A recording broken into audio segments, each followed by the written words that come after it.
नमस्कार, nation TV Bharat में आपका स्वागत है। मैं हूं सोनी। आइए आज के खास खबरों से कराते हैं रूबरू। धनबाद पुलिस को बड़ी सफलता मिली है। बरबड्डा थाना कांड संख्या 297/2025 और कांड संख्या 11/2026 में फरार चल रहे कुख्यात अपराध कर्मी किशन खान उर्फ तस्लीम खान को पुलिस ने रांची से गिरफ्तार किया है।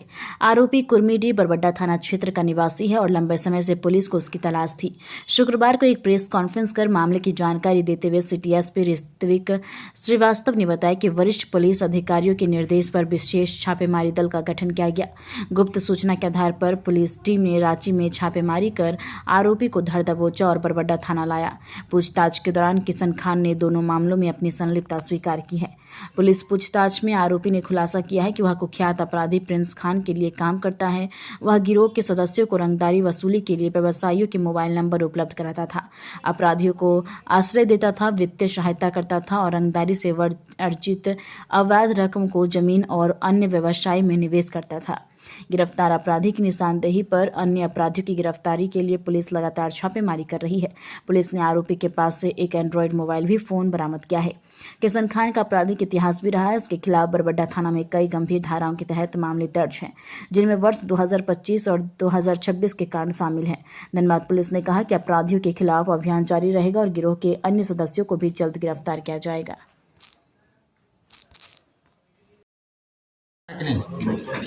देखेंगे कल धनबाद पुलिस को दोबारा से एक बहुत बड़ी सफलता हाथ लगी है।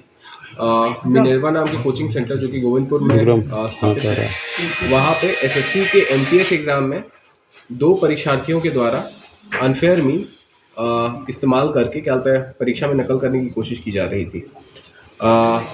जब पुलिस वहाँ पहुंची तो पता चला कि ये जो दो परीक्षार्थी हैं जिनका नाम क्रमशः रौनक और बिट्टू है, ये लोग ब्लूटूथ का स्पाई डिवाइस वगैरह का इस्तेमाल करके एग्ज़ाम में नकल करने की कोशिश कर रहे थे।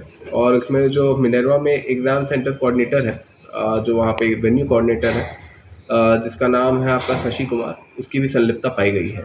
तो अभी इन तीनों को जेल भेजा जा रहा है और रिमांड पश्चात और भी क्या पर पूछताछ की जाएगी। किस चीज़ का एग्जाम था सर? ये एसएससी एमटीएस का, एसएससी के द्वारा। किस दिन की घटना है? ये कल की घटना है। सर ये लोग जो पकड़े गए हैं तो किस तरह की सेटिंग हुई थी और किस तरह से पैसा लिया था इन लोगों ने अभ्यर्थियों से? देखिए, पर अभ्यर्थी 8 लाख की बात हुई थी। 8 लाख में से 2.5 लाख एग्जाम के देने के तुरंत उपरांत वहाँ पे देना था ऑन द स्पॉट, और फिर रिजल्ट आने के पश्चात जितने बाकी बचे उतना पैसा देना था। सर गेट में भी चेक होता है? जी हाँ, अगर आप लोगों को याद हो तो बरबड्डा में तकरीबन 5 महीने पहले एक और बड़ा मैटर हुआ था, जिसका कांड संख्या था 236-25, जहाँ तक मुझे याद है। उसमें एसएससी सीजीएल एग्जाम में धांधली की गई थी और वहाँ पे जो मेन ऑपरेटिंग सिस्टम है उसके साथ छेड़छाड़ किया गया था। यहाँ पे जो एमओ था वो डिफरेंट था।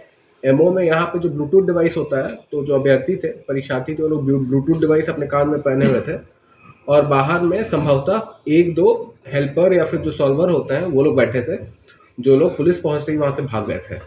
और यहाँ पे जो मेन एग्ज़ाम कोऑर्डिनेटर या फिर एग्ज़ाम सेंटर मैनेजर जो है, जिसका नाम शशि है, उसकी भी संलिप्तता पाई गई है और वही इस पूरे के पूरे कांड का मास्टरमाइंड था।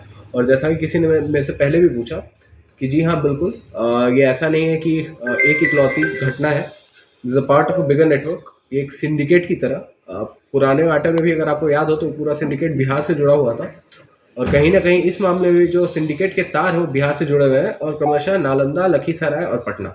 सर एंट्रेंस में भी जांच होता था, जो इसके संलिप्त है जो कंट्रोलर, क्या वो एंट्रेंस में इन लोगों को मदद पहुंचाया था तब वो अंदर गए थे? हाँ, तो मतलब आपका वही मैंने बोला कि जो आपका एग्ज़ाम का जो सेंटर का जो मैनेजर था वही इन्वॉल्व था, तो उसकी मदद। वो सेंटर सील हो जाएगा या फिर वो कंटिन्यू रहेगा? जी नहीं, हम इस मामले में अभी क्या है, ये जिला प्रशासन से भी वो करेंगे और उसके बाद ही हम निर्णय लेंगे। लेकिन संभव सेंटर का क्या नाम है? मिनेर्वा डिजिटल। दोषियों तक कैसे पहुंचा जाएगा? जी देखिए, अभी तो क्या होता है, हम लोग जो मेन सेंटर मैनेजर है शशि को रिमांड पे लेंगे और उससे अग्रतर पूछताछ की जाएगी कि भाई आप ये जो सेटिंग होता था, विद्यार्थी का जुगाड़ कहाँ से होता था, विद्यार्थियों को कहाँ से लाया जाता था, इन सारी चीज़ों पे पूछताछ की जाएगी ताकि जो बड़ा सिंडिकेट का उद्भेदन हो। ये अभी तक कितना पैसा दिया है? अभी तक पैसा नहीं दिया था, देने के 50,000 दिया था और 2 लाख और देना था। 2 लाख और देना था। हाँ, एडवांस के तौर पर 50,000 रुपये दे चुका था। राइट। क्या वो छात्रों पर भी कार्रवाई होगी? नालंदा का है, नालंदा। क्या क्या डिवाइस मिला है सर इसमें? देखिए एक मोबाइल है यहाँ पे आप देख सकते हैं और 2 ब्लूटूथ वाला जो ये है यहाँ पे देखिएगा आप अगर ध्यान से तो सर ये हाई फ्रिक्वेंसी ब्लूटूथ होगा जो बहुत दूर RF रेडियो फ्रीक्वेंसी ब्लूटूथ है बिल्कुल RF है। RF। सर ये जो दोनों अभ्यर्थी पकड़े गए हैं किस जगह पे इन लोगों को सेटिंग हुआ था, कुछ बताया इन लोगों ने, कहाँ पर इन लोगों ने सेटिंग किया था? अभी तक तो उसका पूरा का पूरा नहीं पता चलता है, लेकिन संभवतः शशि के माध्यम से ही सेटिंग हुआ था और मोबाइल वगैरह के माध्यम से। अंदाज में अब सर पुराने वाली घटना से इसका दोनों का कनेक्शन जुड़ रहा है क्या? नहीं, पुरानी वाली घटना का जैसे मैंने पहले भी कहा कि एमओ बिल्कुल अलग था। वहाँ पे जो OS था, ऑपरेटिंग सिस्टम था जिसपे आपका परीक्षा दी जा रही थी, उसको कॉम्प्रोमाइज किया गया था। ये जो एग्जाम है ये उतना ज़्यादा आपका इसमें जो वो है जो एमओ है वो आपका ब्लूटूथ के माध्यम से किया गया, तो दोनों का एमओ बिल्कुल अलग था। लेकिन हो सकता है जैसे मान लीजिए वो तो अनुसंधान का बात है कि आगे क्या होता है, ये हो सकता है कि उससे तार जुड़े, लेकिन अभी कुछ कहना ये दोनों बच्चे सॉल्वर कहाँ सर पकड़ा जा सकता है इसमें? सॉल्वर जो सॉल्वर लोग बाहर बैठे हुए थे वो लोग पकड़े जा सकते हैं?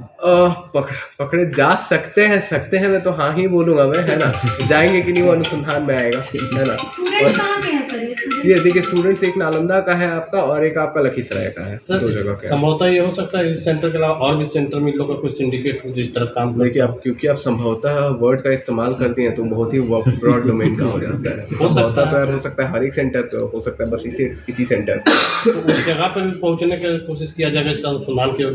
बिल्कुल जो जैसे जो सेंटर कोऑर्डिनेटर सेंटर मैनेजर है तो हम लोग ये तहकीकात कर रहे हैं, अनुसंधान कर रहे हैं कि वो किस के साथ कांटेक्ट में। ये दूसरे स्टेट से भी नेटवर्क से इनका जुड़ा है या फिर? हाँ ये लोग सब बिहार ही का है ना, तो बिहार से तो इन लोग का मतलब कनेक्शन जुड़ा है। तो धनबाद से टोटल कितने लोग हैं इसमें कनेक्ट? बिहार तो है, धनबाद से कितने लोग खड़े? थोड़ा सा अनुसंधान भी करने दीजिए, हर एक चीज़ को आने दीजिए पहले, ठीक है। अभी तो क्या 3 लोग का है, 2 लड़का